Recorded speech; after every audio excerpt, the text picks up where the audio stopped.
Eh bien, salut à toutes et à tous, c'est Dragon et aujourd'hui on se retrouve donc pour une toute nouvelle vidéo. Une vidéo assez spéciale tout simplement car on va parler de TADC mais pas, pas normalement on va dire. On va se faire un grand résumé, enfin un grand résumé dans les grandes lignes, mais je vais en gros, on va concrètement revenir concrètement sur tout simplement l'épisode 1, l'épisode 2, l'épisode 3, l'épisode 4, l'épisode 5, etc., etc. Donc en gros tous les épisodes, on va un peu revenir dessus, donc je vais pas non plus expliquer tout en détail, évidemment, si vous voulez vraiment tous les détails de tous les épisodes, allez directement regarder la série, hein. C'est tous les 9 épisodes sont disponibles sur YouTube gratuitement, hein, voilà, ou sur Netflix. Voilà, hein, je vais vraiment pas tout expliquer en détail, mais on va se refaire un petit résumé tranquille, hein, évidemment.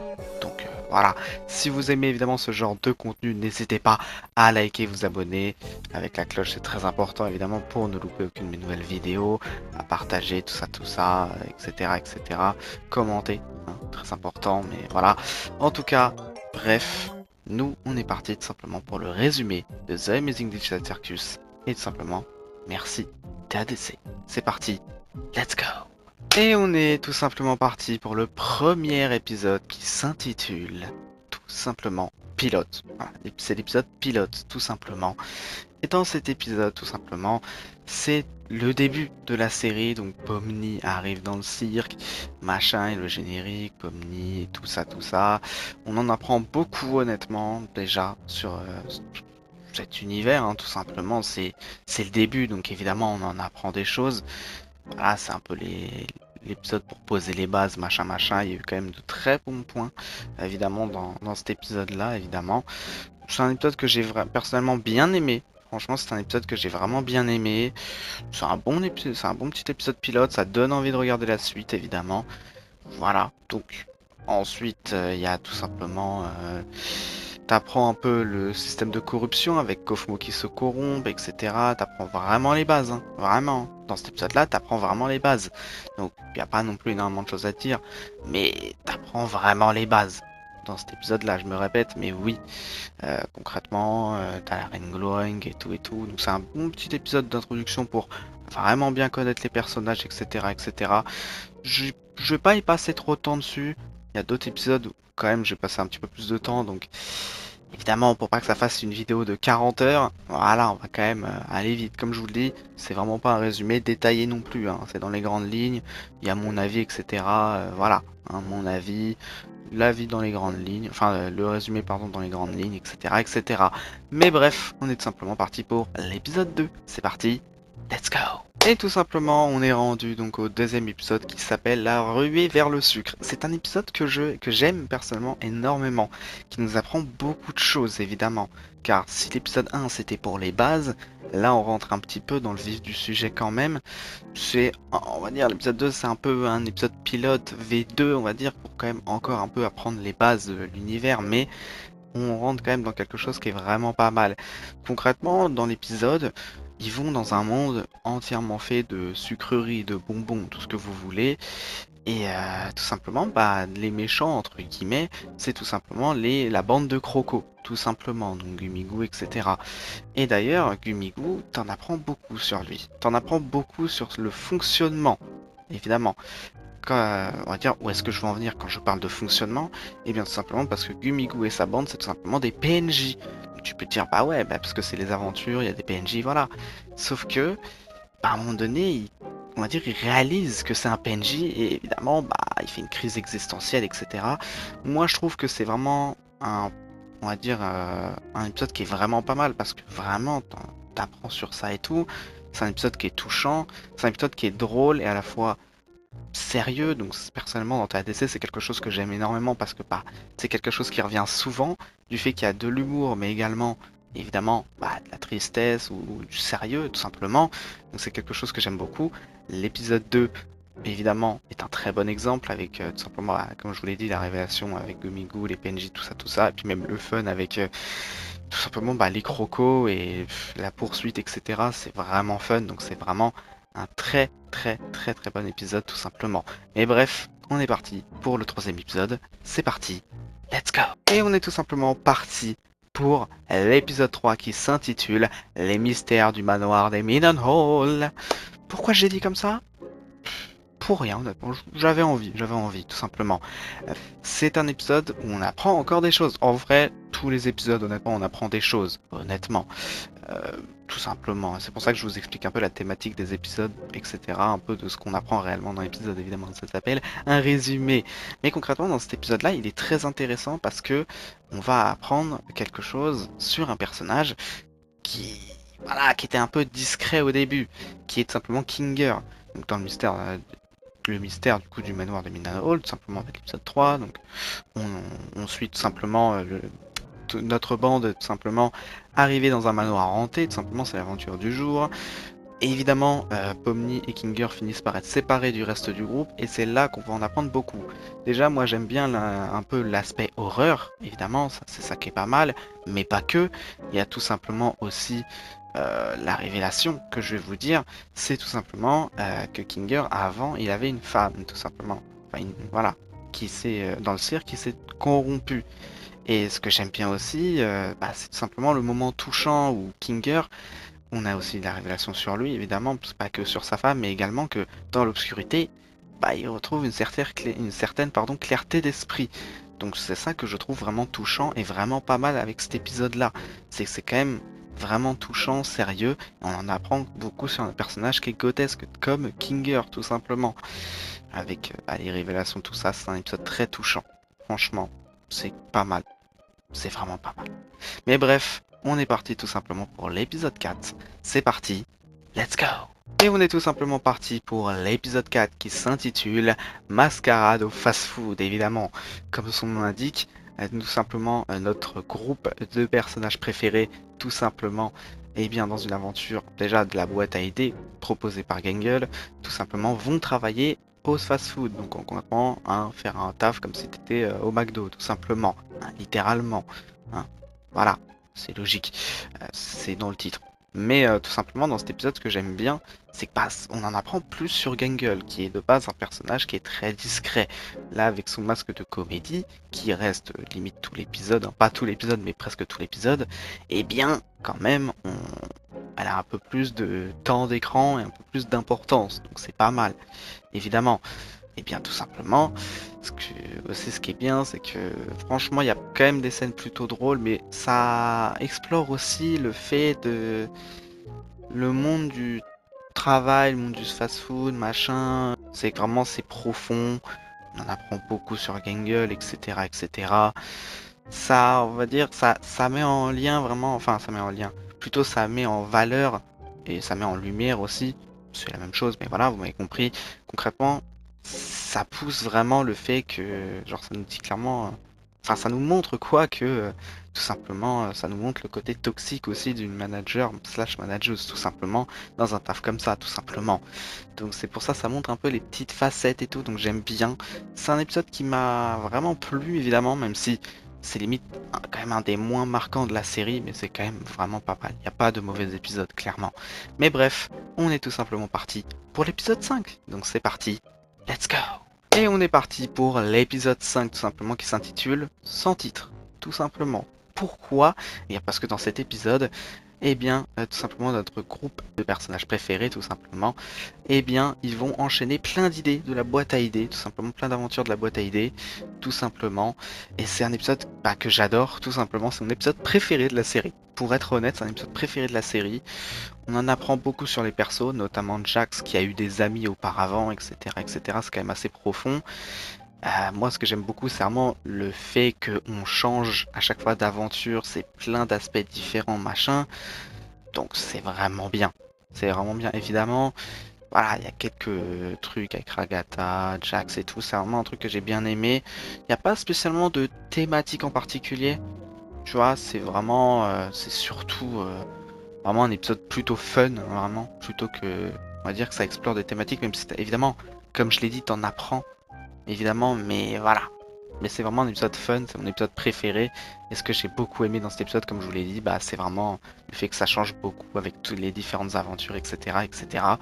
Donc vraiment, j'adore cet épisode.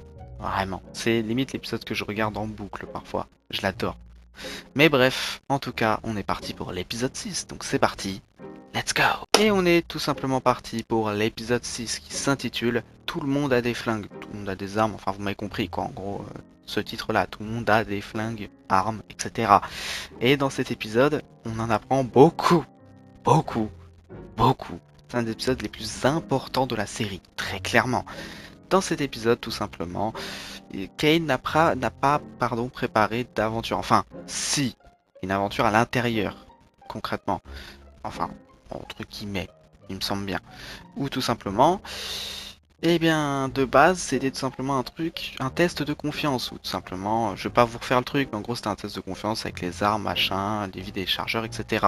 Sauf que par la suite, Jax, il met littéralement un one-shot à Ragata dans la tête. Donc après, Kane, il dit, bah, tenez, des flingues, et voilà. Du coup, ça se transforme littéralement en Battle Royale. Et c'est un aspect que j'adore. Évidemment, il me semble limite que c'est mon deuxième épisode préféré. Vous vous en rendez compte? Mes deux épisodes préférés, c'est 5 et 6, bah, ça s'enchaîne, pardon. Donc vraiment, je suis super content de cet épisode, évidemment, il me plaît énormément, j'adore. Et puis là, on va rentrer un petit peu dans l'aspect tout simplement un peu émotif, sérieux, parce qu'il y en a. Parce que l'épisode 5, tu vois, il y avait un petit peu de trucs, mais là, on rentre vraiment vraiment des trucs sérieux, où tout simplement déjà, t'as un peu la révélation du fait que Ragata, elle a peur que Pomni s'éloigne d'elle, tout simplement, et ça c'est vraiment touchant. Et t'as aussi et surtout la révélation un petit peu quand même qu'il aime pas vraiment s'attacher aux autres ou quoi que ce soit, et t'as vraiment une scène qui est évidemment iconique de TADC évidemment. Hein, voilà. Tout simplement le moment de trahison, etc. La discussion avec Pomni. T'en apprends beaucoup sur lui. C'est un épisode quand même assez touchant. Si vous voulez plus de détails, vraiment allez le regarder, ou au moins allez regarder la scène pour vous rappeler ou quoi que ce soit de la scène, mais en tout cas c'est vraiment un épisode où t'apprends énormément de choses. Vraiment, t'en apprends beaucoup. Mais bref, en tout cas, on est parti pour l'épisode 7. Donc c'est parti, let's go! Et on est tout simplement parti pour l'épisode 7 qui s'intitule Tous à la plage, tout simplement. Et oui, bon, c'est un peu trompeur quand même l'épisode. Hein. Mais concrètement, au début de l'épisode, Kane n'a pas prévu d'aventure. Donc ils ont du temps libre, évidemment. Hein, si t'as pas d'aventure, t'as du temps libre. Et ils vont à la plage. Sauf que vous savez très bien, avec TADC, ça peut pas se passer de façon normale. Déjà, il y a un gag qui est assez drôle. C'est le gag des poissons, évidemment, sous l'eau avec je suis celui qui ment, etc. C'est hilarant. Voilà, je le dis, c'est hilarant. Mais après, tout simplement, Pomni à la plage a vu un PNJ au loin, on va dire un mannequin de bois, vous voyez, aperçu au loin. Donc du coup, et ben au final, tout simplement, elle est devant la porte de Jax et machin, elle dit ah, j'ai peut-être trouvé un moyen de sortie avec tout simplement le mannequin qui s'appelle Abel, tout simplement.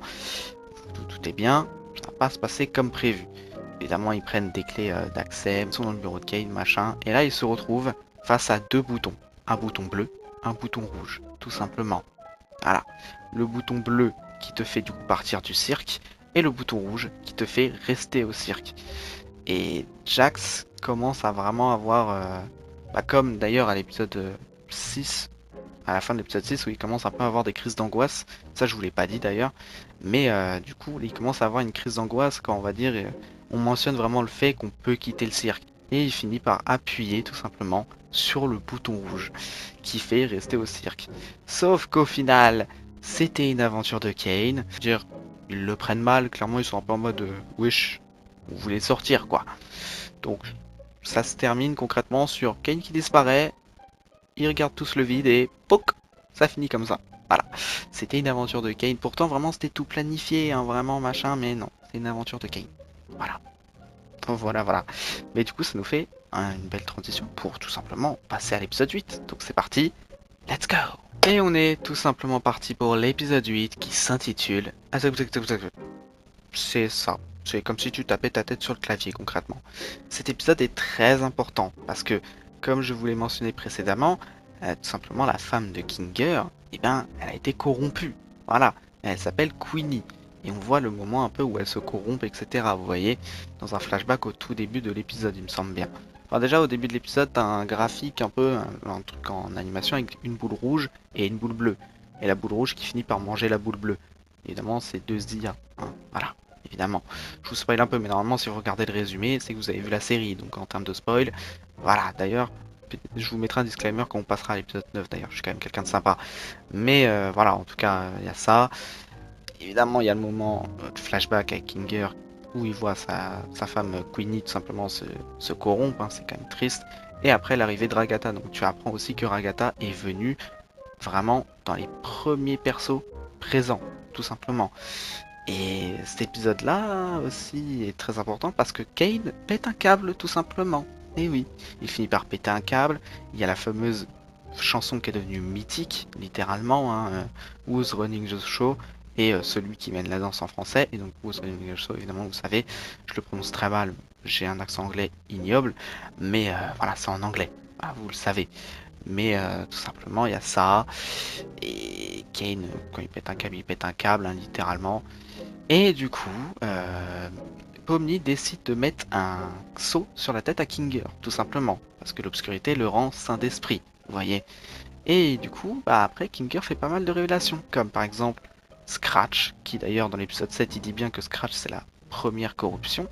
Bah, Scratch, c'était un des devs, tout simplement, qui a créé ce truc-là, créé l'IA. Il voulait tout simplement créer une IA intelligente, qui puisse tout simplement on va dire faire d'elle-même, retranscrire d'elle-même des trucs dans ce cirque, tu vois, ou un truc dans ce style, vous voyez. Et évidemment, Kinger était aussi un des développeurs, concrètement, de cette IA. Et Kane a été à peu près laissé à peu près concluant, vous voyez. Que c'est Kinger qui le dit lui-même, vous voyez. Mais du coup, il y a cette révélation-là. Et il a un plan contenir Kane avec son code source, parce que c'est une IA, il a une code source. Enfin, il a un code source, pardon, forcément.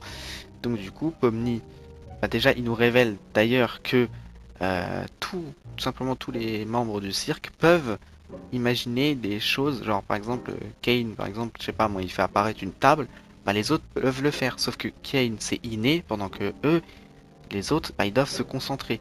Donc évidemment, Pomni, elle imagine tout simplement la porte de sortie, tout simplement qu'elle a fait déjà à l'épisode 1, pour aller chercher un PC. Et Kinger ensuite utilise son imagination pour faire marcher le PC. Et machin, il se balade dans le code source pendant que Kane évidemment il pète un câble derrière. Concrètement, Kinger tape et tout, machin le code source. Et malheureusement, plutôt il a pas fait exprès on va dire, il supprime Kane. Voilà, il supprime Kane avec son code source, il le supprime. Sans faire exprès, il le supprime. Paf. Et l'épisode se termine en mode Kinger qui revient et qui dit j'ai involontairement tué Kane. Enfin, voilà, il dit je crois que j'ai involontairement tué Kane, un truc dans ce style. Et après, plus Zubel qui dit teint de voilà, et qui a plus de censure, tout simplement. Voilà, c'est comme ça que ça se termine. Et il y a l'épisode 9. Voilà. Donc je vais vous mettre un petit disclaimer évidemment. Si vous n'avez pas vu l'épisode 9, allez le voir et revenez à cette vidéo tout simplement car oui, on va parler de l'épisode 9 donc ça va spoil forcément. Bref, en tout cas, on est parti pour l'épisode 9 et le dernier de la série. C'est parti, let's go! Et on est tout simplement parti pour l'épisode 9, le dernier de The Amusing Digital Circus et du coup de cette vidéo tout simplement qui s'intitule The Last Act au cinéma et Remember sur YouTube. Souviens-toi en français concrètement. Et tout simplement l'épisode commence tout simplement comme l'épisode 8 c'est fini, avec le monde qui s'écroule, hein, qui perd ses couleurs, etc. Hein, tout simplement.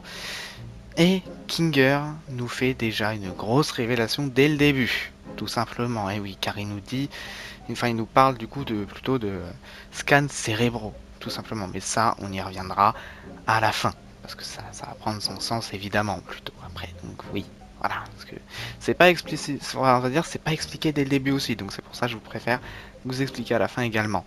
Mais tout simplement, bah, à un moment donné, Jax il essaye de se confier à Pomni. Sauf qu'il n'y arrive pas et il part dans son coin. Et on va dire la scène d'après, eh bien tout simplement Jax est corrompu. Voilà. Mais sauf que Pomni ne veut pas lâcher. Il veut pas le lâcher, il va essayer d'aller le sauver. Et tout simplement, dans une scène qui est bien, il lui fait, enfin tout simplement, Pomni lui fait un câlin. Et tout simplement, eh bien là on va voyager. Tout simplement car non seulement dans un premier temps on va arriver dans on va dire la tête de Jax, donc on va avoir plusieurs on va dire Jax différents par rapport à si par exemple c'est Zubug, Engel, etc. qui se corrompent. Donc c'est une scène qui est enfin on va dire des scènes qui est plutôt bien, franchement qui est quand même vraiment cool, surtout la scène Looney Tunes. Il y a la scène Looney Tunes, la scène du bar, machin, etc. C'est vraiment drôle pour le coup. Donc c'est vraiment pas mal. Mais c'est pas de ça qu'on va spécialement parler. On va aussi voir tout simplement le passé de Jax, tout simplement. avec notamment son arrivée dans le cirque, sa relation avec Ribbit et Kofmo, sa révélation aussi du fait que il est un peu traumatisé. On apprend tout simplement qu'il a pas eu une bonne relation avec ses parents et que tout simplement, à un moment donné, concrètement, il a de sa mère, concrètement. Tu vois, il l'a poussée, elle s'est jamais relevée. Sauf que par la suite, il se renferme sur lui-même et il accuse Ribbit de l'écouter, tout simplement. Hein. Il accuse Ribbit de l'écouter pour ensuite se foutre de lui, parce qu'on va dire, elle va connaître ses plus grandes peurs, etc. Donc il se renferme sur lui-même. C'est pour ça d'ailleurs que sa plus grande peur, c'est de se confier, tout simplement. Hein. Voilà. Et donc, par la suite, ils se disputent. Ribbit finit par être corrompu du fait que Jax, on va dire, l'ignore, etc. Kofmo, c'est pareil. Au final, il finit par se corrompre parce que Jax l'a ignoré, etc. Il finit par se corrompre dans son coin. Après ça, on va avoir un petit peu son visu avec Pomni, etc. L'arrivée de Pomni. On voit d'ailleurs un magnifique, on va dire un peu foreshadowing, mais pas vraiment, c'est pas un peu comme ça que ça s'appelle, mais concrètement, on voit tout simplement à un moment donné où il ouvre la porte, il voit Kofmo corrompu, il pleure et tout, il se met à chialer et tout, donc c'est vraiment touchant pour le coup. Et tout simplement, ensuite, t'as un moment plutôt chill, plutôt vraiment mignon quand même, où Jax est tout seul dans une pièce et après Pomni lui fait un câlin et tout. Et c'est vraiment la première fois que Jax montre ses émotions. Tu vois, c'est vraiment la première fois que Jax montre ses émotions et tout, c'est vraiment touchant quand même. Y a pas à dire. C'est vraiment touchant. C'est beau. Franchement, c'est beau. Sauf que, à force de faire un câlin, ça pourrait mettre la vie de Pomni en péril. Donc, finalement, Zooble et les autres, ils lui ont sauvé la vie. Et du coup, Jax est toujours corrompu. Et ensuite, ils lui ont fait une petite hutte, on va dire, pour, voilà, parce que l'obscurité, tout simplement, apaise les corruptions, tout simplement. Et ensuite, ils sont tous posés tranquillement. Et il y a Kane qui les observe. Et tout simplement, à un moment donné, il y a un moment où tout simplement Kane, eh bien, il est, on va dire, comment je pourrais dire ça? Il est dans le vide, en vrai. Voilà, il est dans le vide, tout simplement. Et tout simplement, il y a un bon moment où il essaye et tout d'aller à la porte exit. Et derrière la porte exit, il y a tout simplement une page internet. Et il voit on va dire, les comptes Insta et tout simplement de personnes tout simplement, et il a la révélation qu'il va faire et que je vous ferai juste après. Tout simplement, il finit par revenir dans le cirque. Évidemment, les autres sont un peu réticents à l'idée de le revoir et tout.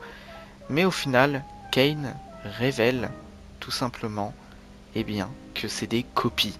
Car leur eux, du coup, leur eux dans la vraie vie, eh ben, ils vivent toujours. C'est ça qu'il a eu comme révélation, et c'est ça la révélation dont il fait part.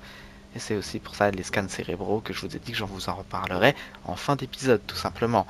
Et oui, hein, c'est des copies, tout simplement.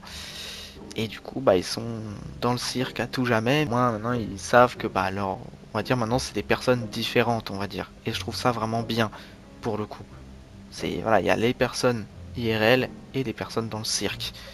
Donc du coup, littéralement, ils acceptent tout simplement de rester au cirque et littéralement, maintenant que leur identité à eux, c'est eux dans le cirque, tout simplement. Et je trouve ça vraiment magnifique, évidemment.